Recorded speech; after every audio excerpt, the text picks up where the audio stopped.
Welcome back. This is guitar number 2 today. We're going to make the cat disappear. Abracadabra. And once again the cat has disappeared. So welcome back. It is January the 10th, 2023. New guitar day. It's actually a bass. It was, I believe, my final purchase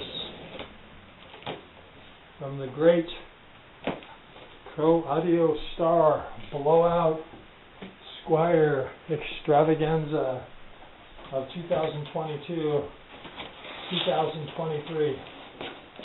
And this was sort of a whim purchase. I have 2 basses. Both of them are short scale. One is the Squier Mini at 28, and then I have a Grote Club bass, which is a 30-inch scale. And my original Fender P-bass was a 34-inch scale. This intrigued me because the design is, again, the Paranormal is sort of a mishmash. That's the whole idea behind the Paranormal series.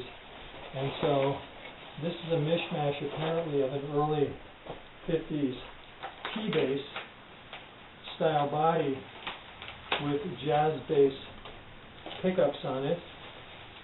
And it intrigued me. And it was a really good price.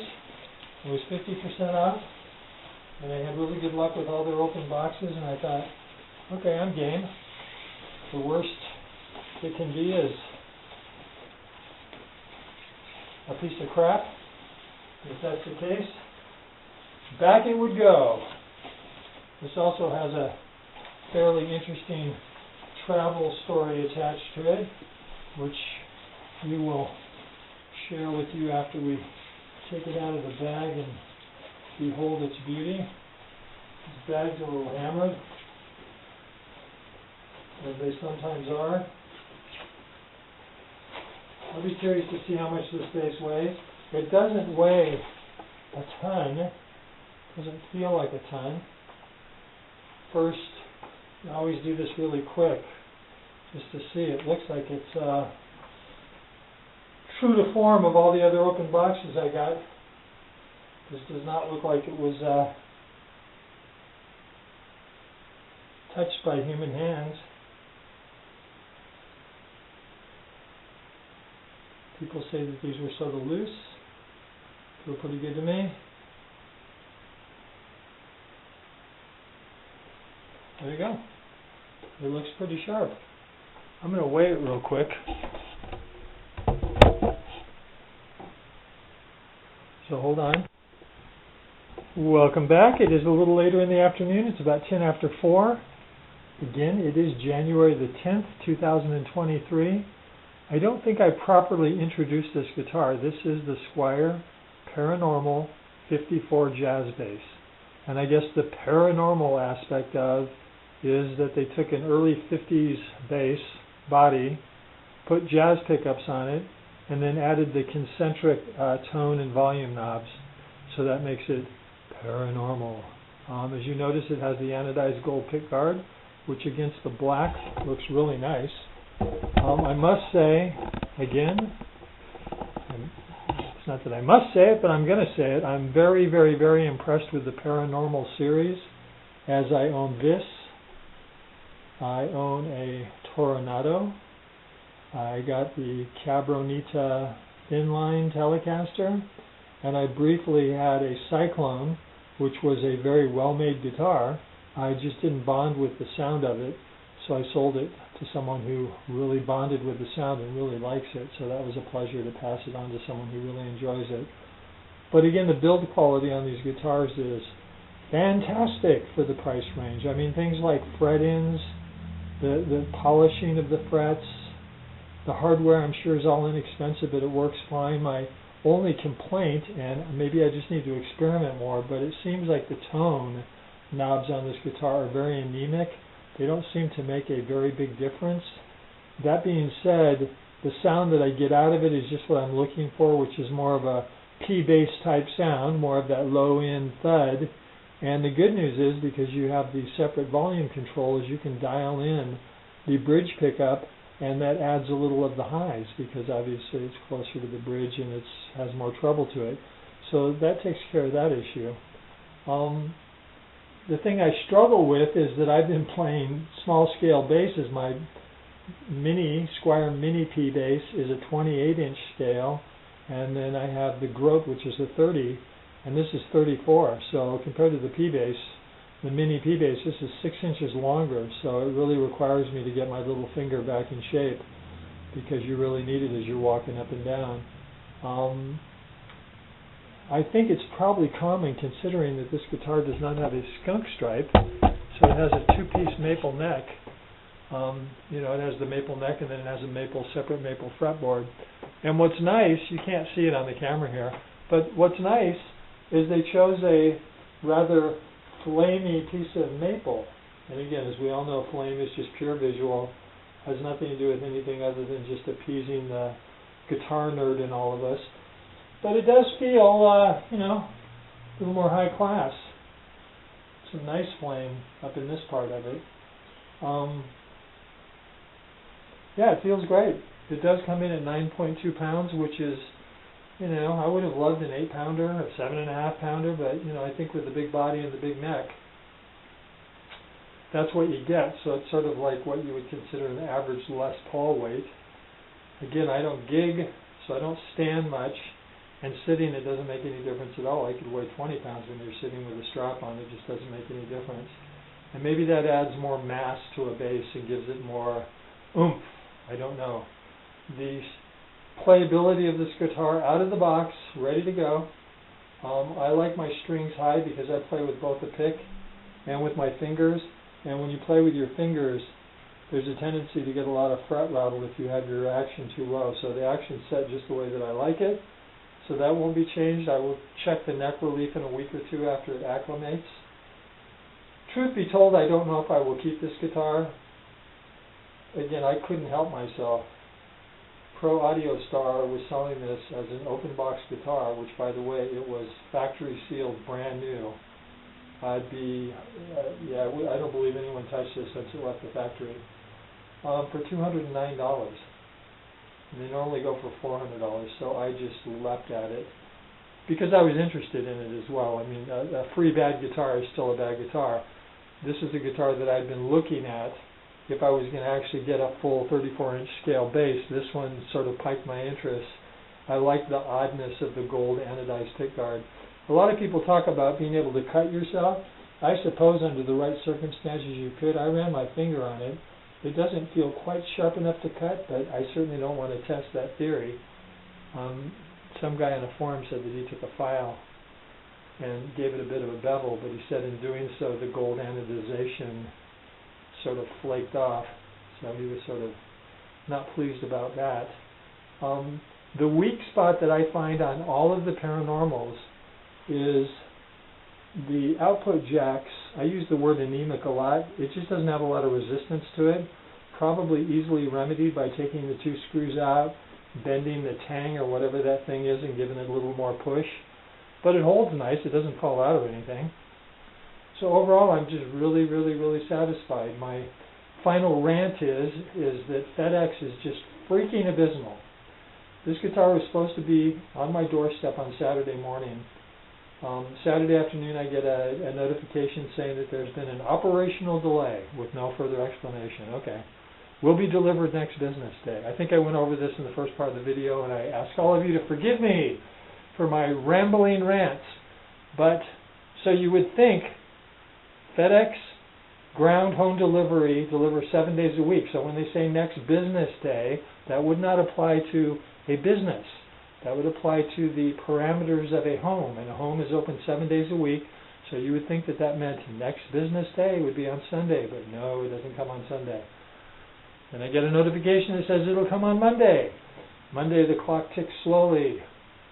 It doesn't come. At the end of the day, I get a notification saying weather delay. which, by the way, it was 40 degrees, there was no rain, there was no snow, there was no wind, so that was bullshit. Says it will be delivered the next day. Then the next day, no notification shows up. In the morning, you get a notification saying your item is on a truck and out for delivery. I don't get one, so I go back and I look at it. Says it's delayed again. Get a notification at 12 noon. Due to, again, no explanation this time. No weather delay, no operational delay, just a delay. It's sitting at our station in your town, probably 2 miles away, and it'll be delivered on Wednesday. It's like, what the frick? And then 20 minutes later, a truck pulls up and delivers it, which I'm really glad. I don't want to appear like I'm not grateful, but to me it's all about this simple premise. I don't care when you deliver my guitar. I just want to know when you're going to deliver my guitar, because I like to be there. Number one, there's porch pirates out there snagging this stuff off people's porches. Number two, I like to be able to look at the box as it's being delivered and just see if there's any damage that I need to mention to the driver. So FedEx gets failure, failure, failure, failure, failure from me. Your mileage may vary, as all things in life. But at the end of the day, it made it. It's nice.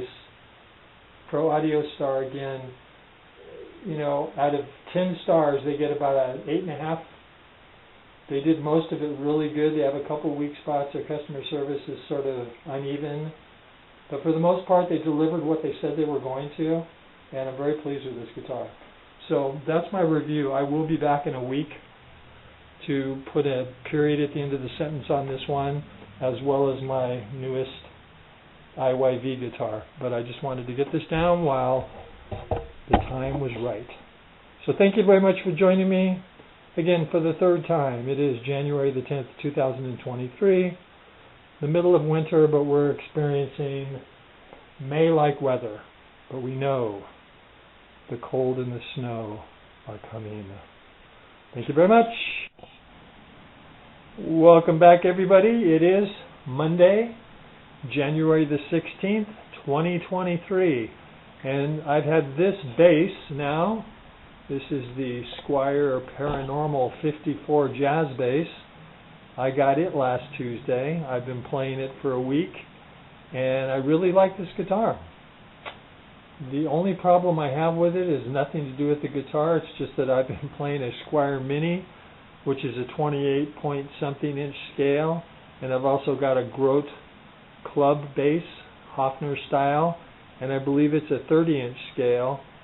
Going back to a 34-inch scale is just a process of readjusting. It's just a much bigger neck, and of course this guitar weighs 9.4 pounds, which probably for most J basses or P basses is not outrageous. Fortunately, I don't stand very long. I put a nice wide strap on it, so it sort of evens out the pull on your shoulder. But the bass plays great, sounds great. The tone potentiometers don't work as well as I think they should. But being as that I'm not playing on a stage, and I'm not one that fiddles with my tone. Once I dial in what I like, I pretty much live with that. So between the amp and the sort of anemic tone pots, I'm able to dial in a sound that I like, and I just pretty much stay with that. So that isn't really an issue. If someone were to get this guitar and want to use it on stage and like to do a lot of changing of the tone, they might find that to be a problem. The fit and the finish on this guitar is outstanding. I have to say that I think this is the fourth Paranormal that I got. I believe that I got the Tornado, I got a Cyclone, I have the Paranormal Cabronita Telecaster, and then this. And again, the quality on these is outstanding. The weak spot across the board, and they must use the same one, is the output jack is just really very weak. Like when you plug it in, you don't feel a solid connection. Something that's easily fixed by just pulling it out and adjusting what I believe is called the tang, or whatever that piece of metal is that has the little bend in it that actually goes click. And I've made that adjustment. I also had the same issue on my Affinity Jazzmaster. It was the loosest of all, but again, a very easy fix. But I'm just sort of surprised that they let them leave the factory that way. But you don't even have to be a super handy person, which I am not, to correct that issue and give it a nice firm click. So I think I did on the other video, but this also gets 2 thumbs up. It's a really nice bass. I wish it weighed about 2 pounds less, but it doesn't. And again, I spend most of my time sitting down, so the weight at that point just doesn't matter. Solid, feels good, no buzzing at all. I keep the action a little high because when I finger pick, I don't like to hear the string rattle on the frets. It tunes up nice, holds a tune.